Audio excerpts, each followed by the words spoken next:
భయం అనేది ఎప్పుడు నేర్పాలి పిల్లలకి అనుకుంటే చాలా మంది చెప్పే మాటలు ఏంటంటే, ఇక్కడ ఉన్నవారు నేను అడిగాను, మీకు క్వశ్చన్ అంటే సమయం లేదు కాబట్టి, కొంతమంది సంవత్సరం అంటారు, కొంతమంది 2 సంవత్సరాలు అంటారు, కొంతమంది 5 సంవత్సరాలు అంటారు, కొంతమంది 10 సంవత్సరాలు అంటారు. నేనేమంటానంటే పిల్లలకు సంవత్సరాలతో పని లేదు, కానీ సంవత్సరాలతో అసలు పని లేదు. కానీ నేను చెప్తున్న మాట ఏంటంటే, నేను చెప్తున్న మాట కాదు, దేవుని వాక్యం చెప్తున్న మాట. నేను ఆ మాటను మీకు తెలియపరుస్తున్నాను. ఏమిటంటే పిల్లలకు ప్రత్యేకించి భయం నేర్పక్కలేదు, కానీ నువ్వు భయభక్తులు ఉంటే నీ బిడ్డలు కూడా భయభక్తులు కలిగి ఉంటారు. హల్లెలూయా. ఉంటారండి. మీకు ఎప్పుడైనా సరే హాస్పిటల్కి వెళ్ళినప్పుడు ఒక కార్డు ఇస్తారు, మీకు ఓపీకి కార్డు ఇస్తారు, పెద్ద హాస్పిటల్ అయితే ఇస్తారు, మీరు ఎలా ఉండాలి ఏంటని.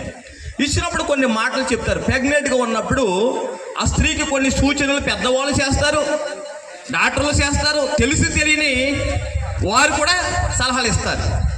అయితే వాక్యం చెప్తుంది, ఎప్పుడు మనం పిల్లలకి నేర్పాలంటే అస్సలు నువ్వు వాడిని గర్భంలో పడకముందే నువ్వు భయభక్తులు కలిగి ఉండాలి.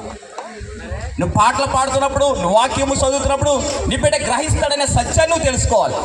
ఇప్పుడు స్కానింగ్లో చెప్తున్నారు, ఇప్పుడు రిపోర్ట్లో చెప్తున్నారు, కానీ బైబిల్ కొన్ని వేల సంవత్సరాల క్రితమే ఆ యొక్క రిపోర్ట్ల కంటే ముందు, ఆయన స్కానింగ్ కంటే ముందు ఆయన తెలియపరిచారు. చూడండి, మాకు తెలుసు జకరియా ఎలిషబెత్ గర్భవతిగా ఉన్నప్పుడు, ఆమెకు 6వ మాసం ఉన్నప్పుడు మరియమ్మ గారు వెళ్ళి 100 వచ్చిన సెలవు ఇచ్చినప్పుడు గర్భంలో శిశువు పరిశుద్ధాత్మతో నిండుకునేవాడు. ఏ ఆత్మతో అండి? ఎందుకు నిండుకున్నాడు? తల్లి కూడా పరిశుద్ధాత్మ పూర్రాలు కాబట్టి. ఎందుకంటే వారు ప్రవర్తన, వారు చేసే సేవ యథార్థమైంది. జకరియా చేసే సేవ లేవీ రకం, అంటే పరిచారకులకు సేవకులు. అతను నోరు మాట పడిపోయినప్పటికీ కూడా దేవుని సేవ ఆపుతలేదు. మనకి ఏదైనా ఇక్కడ మాట్లాడుతున్నప్పుడు మాకు మాట రాలేదనుకోండి, మీరు అందరు నా మీద వచ్చి పాడతారు కదా, షాకు. కానీ ఆయన అసలు ఆగలేదు. పరిచర్య చేయడానికి నోటి మాట పడిపోయినప్పుడు కూడా పరిచర్య చేసి ఆ దినాలు పూర్తయిన తర్వాత వెళ్ళాడు. అందుకని అంత భయభక్తులుగా ఉన్నాడు. కాబట్టి దేవుని మార్గానుసరణ చేసిన ప్రియ కుమారుడు, మానవులుగా పుట్టిన వారిలో అతను మించిన వాడు లేడు, ఆయన యోహాను గారు. దేవుడి యొక్క మార్గాలను సరళం చేశాడు. ఎందుకు ఈ మాటలు చెప్తున్నానంటే, ఇప్పుడు పిల్లలకు ఏమి నేర్పుతున్నారంటే, చాలా మంది ఏడుస్తుంటే మొబైల్ ఎలా ఆడేస్తున్నారు. ఇప్పుడు తర్వాత పెద్దదిగిన తర్వాత అదే వారికి చాలా ఉర్రిగా ఉంటుందనే సంగతి ఉరి అయిపోతుంది.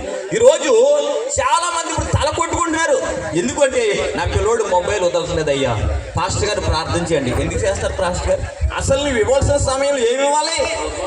ఏడుస్తున్నాడని నీకు ఒక నీ వంటకు ఇబ్బంది కలుగుతుందని, లేకపోతే ఇష్టానుసారం మాట్లాడడానికి ఇబ్బంది కలుగుతుందని పిల్లలకు మొబైల్ ఆడేస్తే ఆ మొబైల్ వాడిని అది ఏం చేస్తుందంటే వాడిని వ్యసనంగా చేస్తుంది.